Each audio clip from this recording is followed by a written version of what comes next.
Welcome to the About This Love podcast with your hosts Dale and Sherelle. To get all the latest ATL podcast news and media, please follow About This Love on Instagram, Discord, Facebook, and YouTube. Please consider supporting the About This Love podcast today by submitting a donation via PayPal or Cash App. Click on the link below to find our podcast and social media platforms. Thank you. Now for today's episode. How you guys doing today? You are tuned into another episode of About This Love with myself, Dale, my wife, Sherelle. Say what's up. What's up? What's up? Hope you guys had a good week. I had a good week. I just felt like, I know the week was long, but it felt like it was long. Does that make sense? I think everyone feels like 2020 has been long. Today's episode, drum roll, is Are you gonna insert the drum roll, or was no. I supposed to hold on? Is that in there? Can you hear it, guys?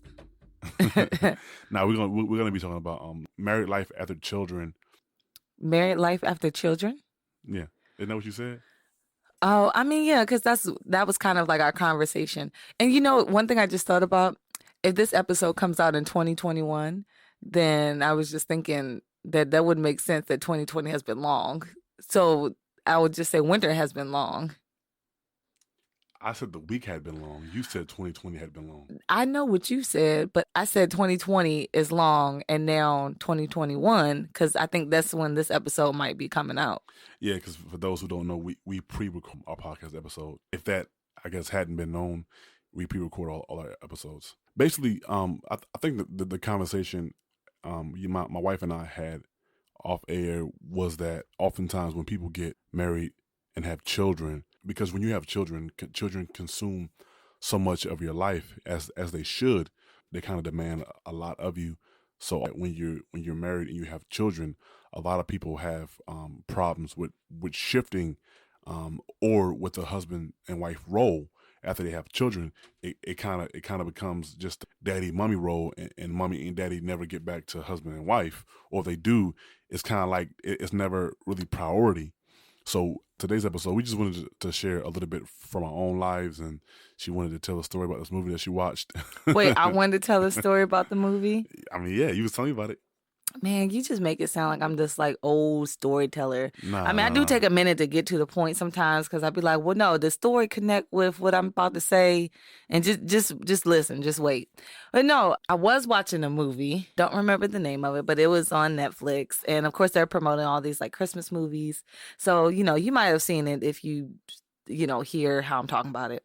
But basically, like, this woman was so consumed with, I guess, trying to get her husband through school and get her son, off to college. The second he left for college, she actually was planning a trip, like a second honeymoon. As she's like proposing the second honeymoon to her husband, she's like, yeah, we can have time for it to be us, just us again. I guess in her mind, she just wanted to find herself, as a wife, as a woman, just without having to run after their child. And so basically, like, he pulled his bags up out of the closet and was like, yeah, so I mean, it's time for us to separate, because it's not another woman, but are you really happy with me? And I was just sitting there thinking, oh, wow. Well, one, I was like, wow, maybe Dale and I should have watched this together and we can talk about it. But then I was like, he probably wouldn't want to watch it, and I'll just tell him about the movie. But I had been thinking about that because I guess by the time you guys hear this, we would have already gone on just like a getaway couples trip. And I know it's like COVID and everyone has to be careful, which, of course, be careful, be cautious. But it was like, it's been months since we've like really had any. Oh, it's been over a year. It's okay. Yeah, true. Because before our daughter, we hadn't really done anything or gone anywhere. Like, we had our anniversary at home, and all those things are cool and stuff, because that's just the season that we were in. Then the virus hit and everything really shut down. Remember before we had our daughter, I was like, man, we need to go on a date. We need to go somewhere. And you were like, we ain't going nowhere. We ain't going nowhere for the next couple months. And I'm just like, now that I look back at it, I'm like, did he know that it was like something on the rise, or he was just talking about because it wasn't that. It wasn't that. It was just that at that time we were planning on moving. I didn't think it was wise to try to plan a trip while not knowing how much money we're gonna have to need to put out. We for the move. already moved. No, we had already moved by then. Oh, I was thinking about before we moved. No, we had already moved by then. This is right before we had our daughter. You were saying, well, we're gonna have a newborn baby, and so it's like we're not going nowhere. We're gonna just be in the house, clank clank. We're not going nowhere. I mean, yeah, that's true. But also, it was okay. So you said it wasn't after the move. So I'm thinking maybe I was thinking about we had already spent a lot of money with the move and the movers and just didn't want to spend that kind of money, going on a trip, and it's funny because sometimes you think to yourself, if I could go back, maybe I would have. But I mean, anyways, it's neither here nor there. It is here nor there. I want to ask you a question while we're on the topic. Go ahead. So before all of this, would you have taken a cruise? Because cruises are now like shut down. Like I don't think anyone's able to take a cruise from America. I'm not really sure, to be honest. Because I think my mindset then was that I didn't want to put out a lot of money or put out that kind of money after we had just moved and paid for movers. So this is why I asked, because you said, looking back, you would have did things differently. Yeah, I understand that. I may have would have done like a little small getaway, like a couple hours.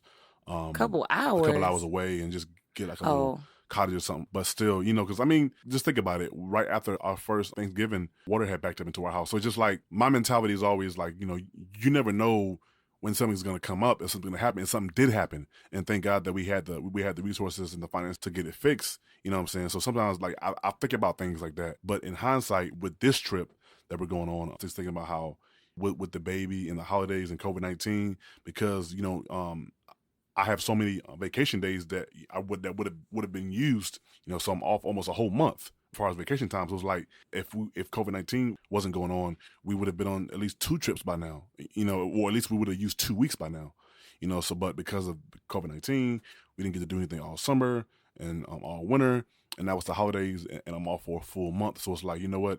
Probably been in the best interest of us to go on a trip because, one, I'm off for a while. And 2, we haven't really done anything all year because of COVID. So it's probably mental-wise, just kind of decompress and release and things like that is probably just the best of going on a trip.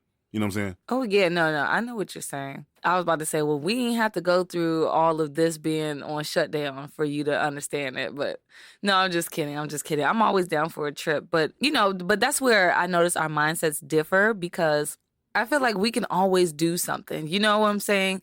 And I guess that's just like the difference between maybe like a husband and wife, and not like the husband always thinks about the finances and the wife never thinks about it. But I think that because we see things differently, I just seen it differently. I'm just like, why can't we just take a weekend, romantic getaway or whatever? Because remember, I was asking you about like a baby moon and stuff. I said, yeah, people do baby moons where they just kind of go away before they have the baby, things like that. And you were like, I ain't never heard of a baby moon. Like, what is that? Hey, we just see things differently. It doesn't make it right or wrong. But I guess in the grand scheme of things, or in the grand scheme of this conversation, I think now, not that you didn't see that was important before, but I think now it's just kind of like, yeah, we've kind of been stressed and, homeschooling and kids. And I think it's just, you have a moment away. Not away, but like sometimes I think it is good to get away as a couple. You know what I'm saying? Like, it could be a staycation, Doesn't your aunt and uncle do staycations? Like one year we went to go visit them and they were like, we went out of town. Like once a month, yeah. Once a month. Oh, yeah. They go once a month. Yeah, but no, they were telling us how they go out of town. But they don't have kids, though. I mean, you gotta think. They don't about have it. Young kids. Yeah. You're phrasing that. All their children are grown, so you can. I understand that, but you have to still make that like even before then, you still have to make either dating or like a little like 2 and 3 day getaway, or you know what I'm saying, or just a night stay away, or a night without the kids. Yeah, no, you know what I'm saying, like.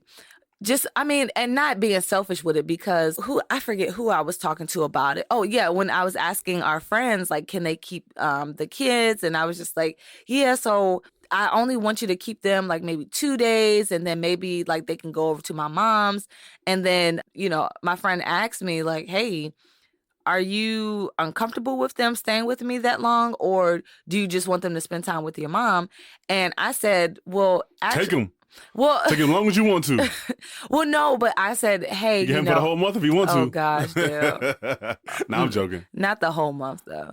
Yes, for the whole month. Look, if you I want don't think to. I can handle that. Like, no, Dale, you be faking because because it be some nights where, or a couple, like if you have extra days off of work, you'd be like, man, I really miss, and I'm just like, you miss them? Like, I really miss them, and I'm just like, really? But no, I mean, so. I'm joking. No, well, yeah, I know you're joking now, but you do miss them. But no, so I was explaining to my friend that I was like, well, no, I just don't want to. I want to like maximize my time. I don't want to overstay my welcome with like you keeping the kids. So I have to strategically plan so that if you keep them this time, it's not like we'll keep them this week. We'll keep them this Wednesday at 2, and then keep them next Wednesday at like 2 to 5. Yeah. And then it becomes, then it becomes not an obligation, but then it becomes a different conversation. Basically. It's different if it's like once a month. But what I will say is that I wanted to say, Sherelle, she actually wanted to go on a cruise once we had the baby. And, well, no, before we had the baby, she was telling me, once we had a baby, we can go on a cruise. And I remember one of my friends was like, what? Go on a cruise? It was like, and do what? Like you got a newborn baby. Like, what you go do on the cruise? And, I remember thinking to myself, I'm like, yo, man, come on, man. Be for real. Like, yo, like, I mean, it's just certain things like because we have children. To me, as an adult and just having children, you can't really go away and enjoy yourself with children the way you could or would if you was just you and your wife. Well, hold on. Can I say this? This is why you make it a family trip. You had the grandparents or the great uncles come on a trip because they sit with the bags, they sit with the kids, they love the time, and then it's just kind of like, oh, well, let me hold baby John, or let me hold the baby, and y'all just go on. We're gonna sit here and take a nap. That's why you make it a family trip. And then y'all be on the other side of the boat, because that's what I had in my mind. We make it like a family package deal, right?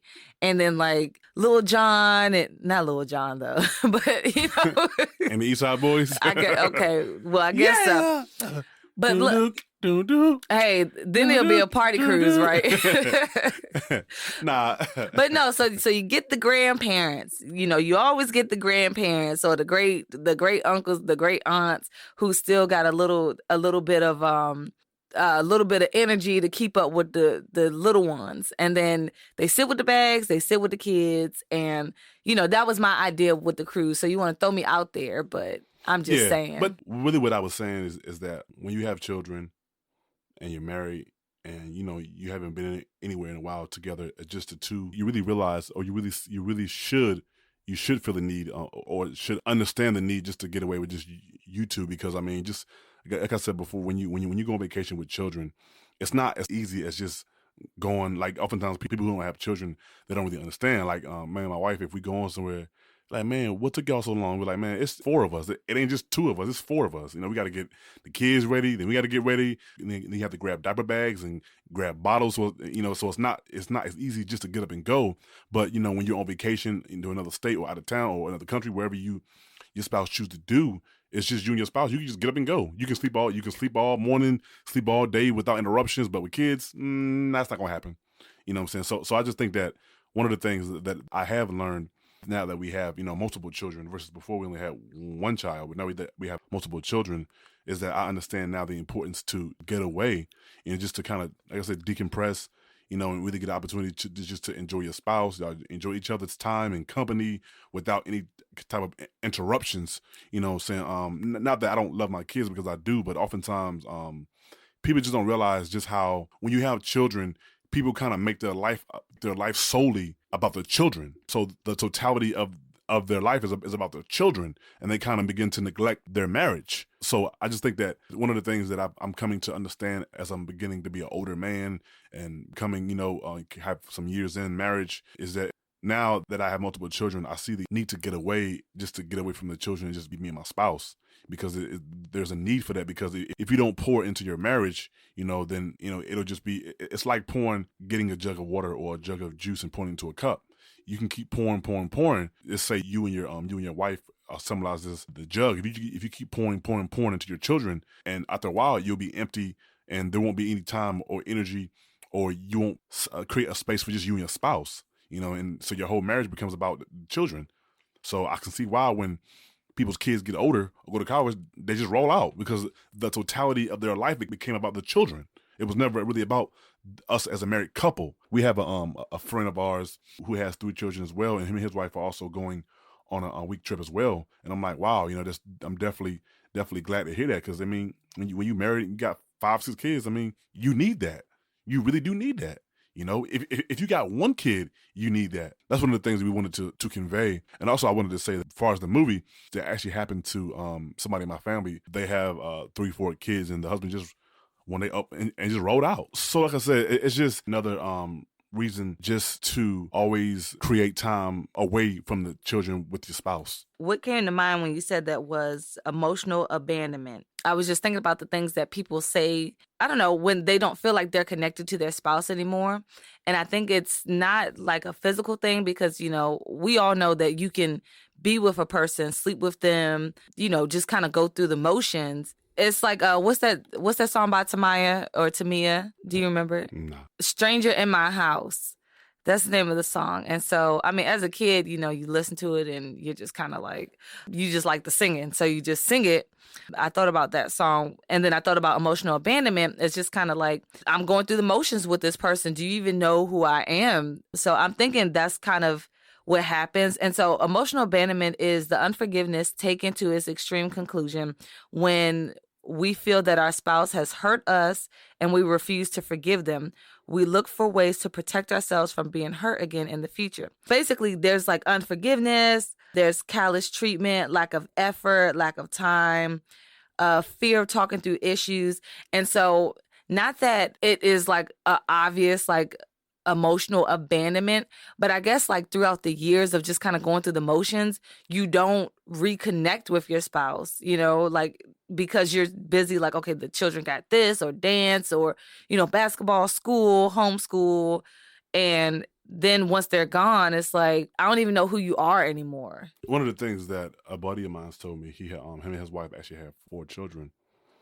And another brother of mine I know, him and his wife has 3 children. One of the things that they both said to me, and one of them, when he said it to me, he was like, what I'm about to say to you, it sounds very taboo. He said, but I'm going to say it anyways. He was like, you get married and you have multiple children, you actually have to set time aside with your wife to have sex. He was like, even to be intimate as it relates to y'all just talking about, y'all just having a conversation. He was like, man, you really have to set time aside. He was like, whether if it's when the kids take a nap or putting the kids to bed, he was like, sometimes when me and my wife had something we wanted to talk about, we put the kids to bed early. They said they actually did a Google calendar. Yeah. Had to put it in, shared the Google calendar. Yeah, just so that they can have that time together. The mentality that people take is, well, whenever we can spend time together, we'll just spend time together. But the problem that you'll find out what that is, it's very unintentional.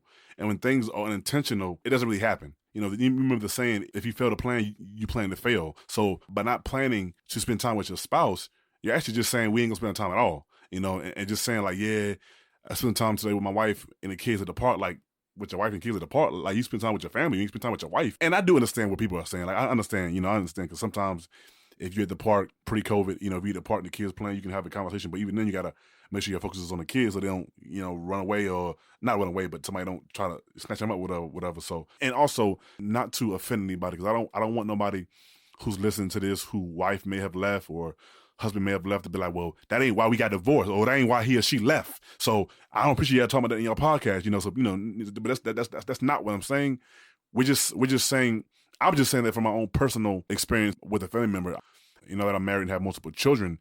I see the importance of it, and oftentimes I'm very close to people who don't see the importance of it. I won't say they don't see the importance of it. They may not understand that they need that. I'll say that. They don't understand that they need time alone with their spouse? Yeah. Oh, okay. Because, I think just from a natural and a psychological standpoint, when people have kids, especially for women, it's like when 7 days a week, I don't want to say 24 hours a day, but 7 days a week, let's say 15 hours a day, because I said 15 because when the kids sleep, what I'm saying, they sleep. But 15, right. 15 hours a day, you're so concerned it's the kids, like it's kind of hard to turn that off. And so then your husband comes home from work, he may have had a stress day at work, or vice versa, you may have had a stress day at work, and you just want to kind of talk to somebody and get it off your chest, but because you got kids and it's kids, maybe playing or being loud, that never happens, and you just think about that going on for a week, 2 weeks, a month, 2 months, 3 months, a year, 5 years, 10 years, eventually it's something going to happen. And I feel like oftentimes people always try to pour into their marriage once it already needs fixing.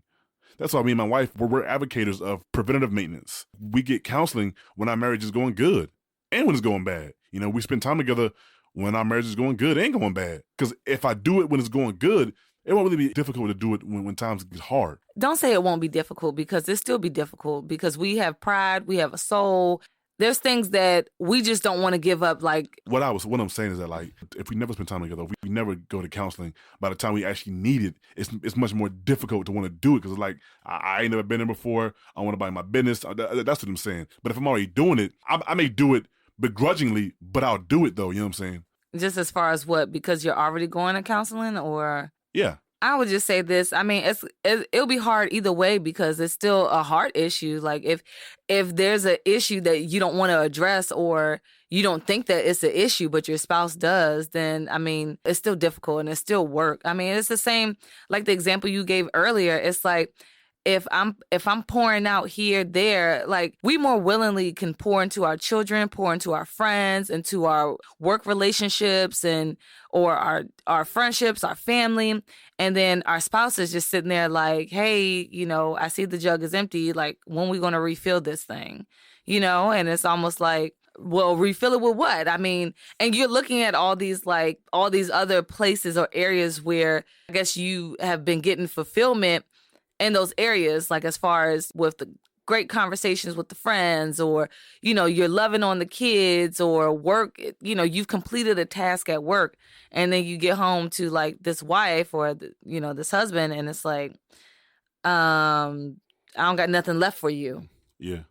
I don't have anything left for you. So, I mean, I think either way it's work and it's difficult. So to say that it wouldn't be, I mean, I get what you're saying, because you're like, you've kind of been talking about things been either going good, and you guys have been focused on kind of improving in the areas where you need to, like improving your marriage or growing in areas, but also too, like you can't avoid the work. I think a lot of times people avoid the work. I mean, if I'm honest, I've avoided the work sometimes. Like it's uncomfortable. One of the things that you'll find is that people try to avoid uncomfortable situations, even with their spouse. It's like, but no, sometimes, well, I'll say if it's your spouse, most of the time, it's very imperative that you just have those uncomfortable conversations. You know what I'm saying? It is what it is. Uncomfortable with an end goal, though, right? Yeah, I mean, of course, there always has to be an end goal to come together and reconcile.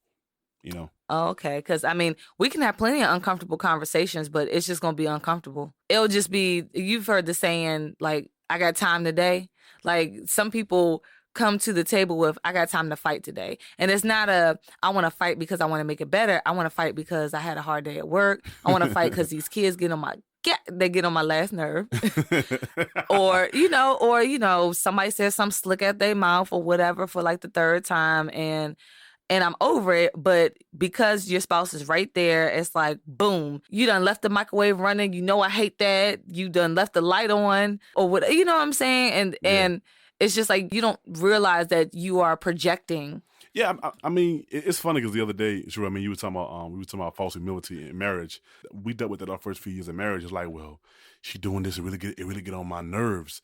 But I'm gonna just be quiet. I'm gonna just be quiet, and because and act like it don't bother me. But after a while, the problem is false humility eventually wears off. How so?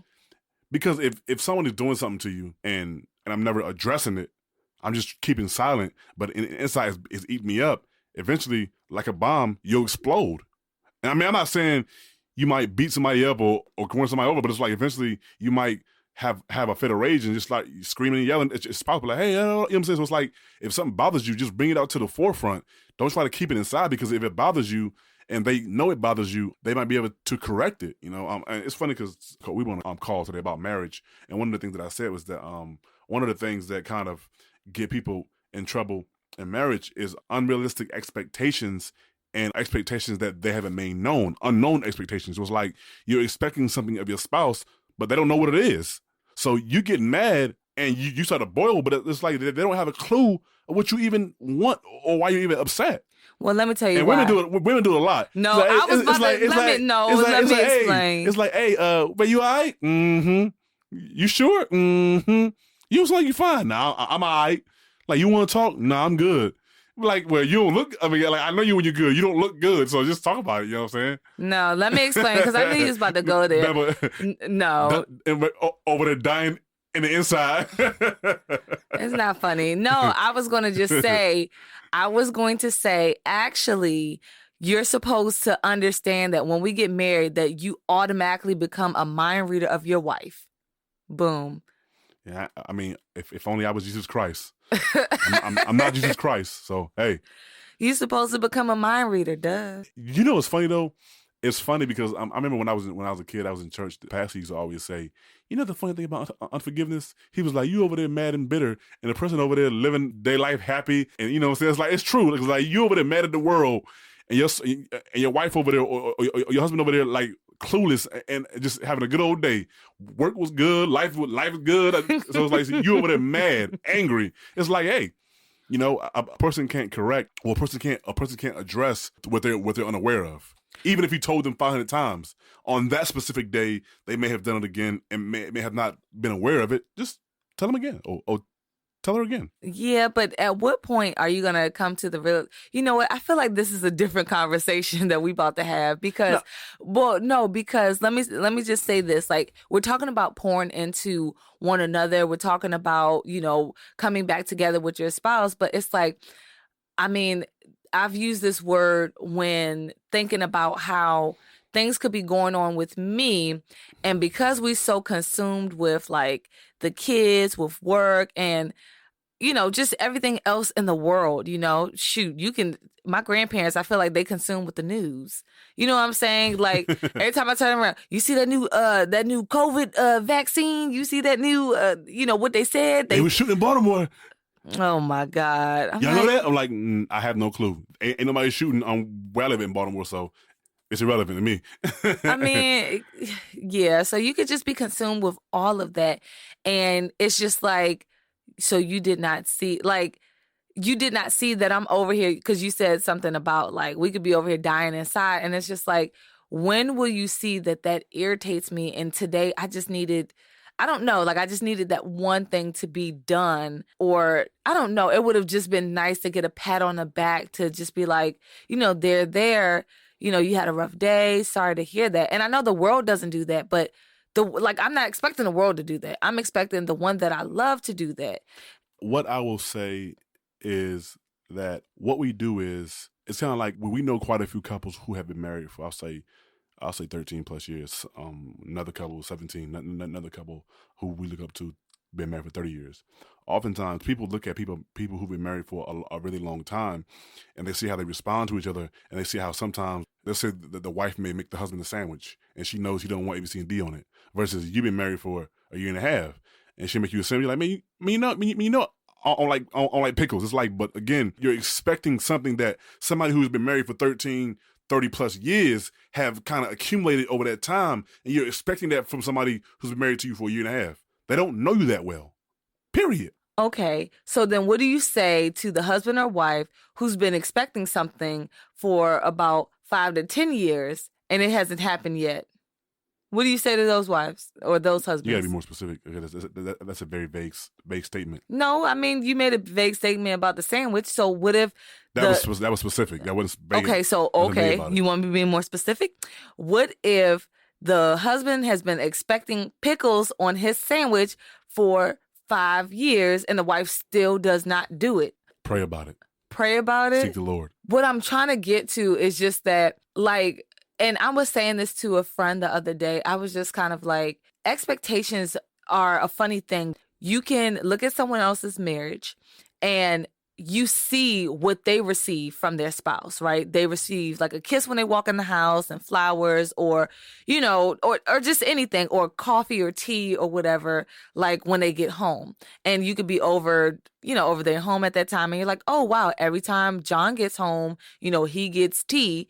And so when I get home, I don't get no tea, no kiss. Like, so you start expecting that and putting that on your spouse, but it's like, do you really want that? Or like, what is it in your marriage that makes your marriage work? What makes your marriage like what do you want? Yeah, what do you want? Because like, so we have like our same like set of friends that come over, and this this one couple, the wife, I always say that she starts stuff. You could tell she's a younger sister, or she's the youngest, even though she's older than me, but you could tell she's a younger sister.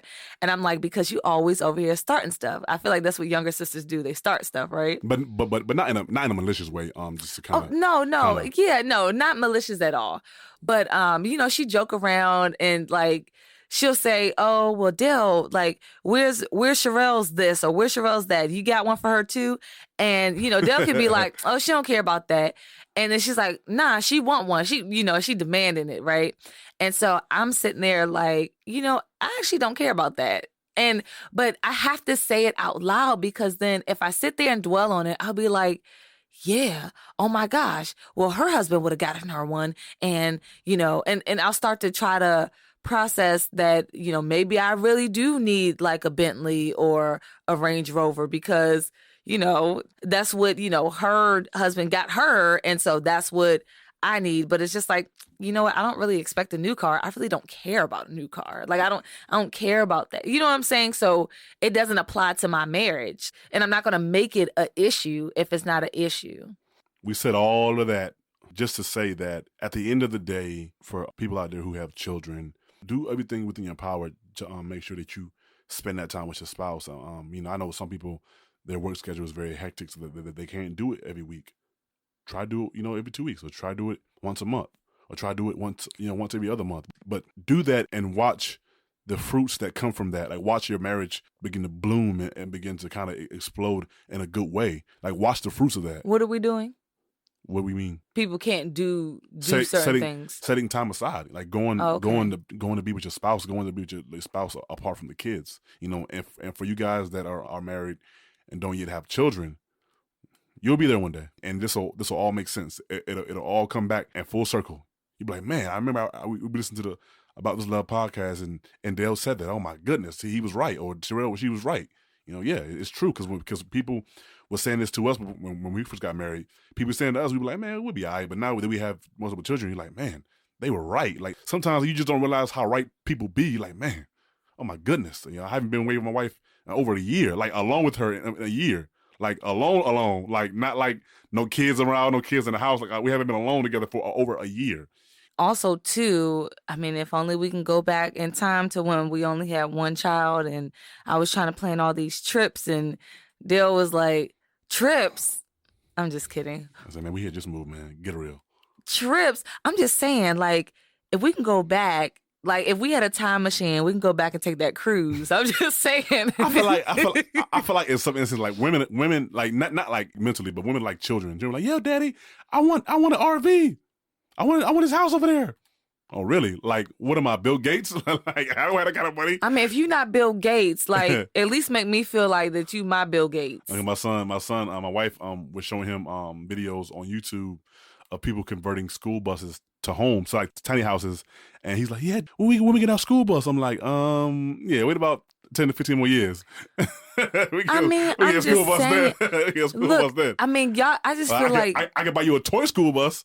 You know what I'm saying? No, I just feel like y'all get so focused on just bills and work. I mean, I feel like that was a real struggle. You got focused on bills and work, and I'm like, hey, over here.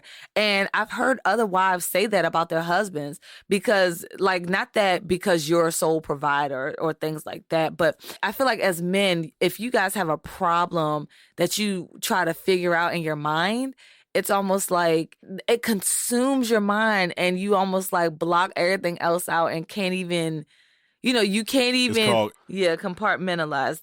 Yeah, so I mean, you guys do great with that. Like, you can't move on to the next step until this problem was solved, right? But it's almost like, I think the balance is with a husband and a wife, like the wife is just kind of like, yeah, but what about us? Or what about this? Or what about that? And it might be the opposite depending on like who you are in your marriage. You know what I'm saying? Like the type of person you are and the way that you think. For the wives that I've spoken to, it was like, yeah, I can't, for the life of me, I don't understand why my husband can't see that I'm over here like struggling or dying. And, I know I'm being a bit dramatic, but I'm over here dying. Wait till I pay this phone bill. I come over in a minute. Oh, my God. I'm joking. Nah, that'd be the truth, though. It'd be like, I got to figure out how we about to pay these bills. You mean go somewhere, cruise these bills. We better cruise to the bill collector. Like, yeah. Thank you for tuning into today's podcast episode. Be sure to follow and share your thoughts as we continue the conversation on About This Love's Facebook, Instagram, and YouTube channel. Join the About This Love community on Discord. The ATL podcast episodes can be found on all podcast streaming platforms. If you've enjoyed today's conversation, please consider submitting a donation via PayPal or Cash App to keep our podcast going. Click on the link below to find our podcast and social media platforms. Thank you. Until next time, peace.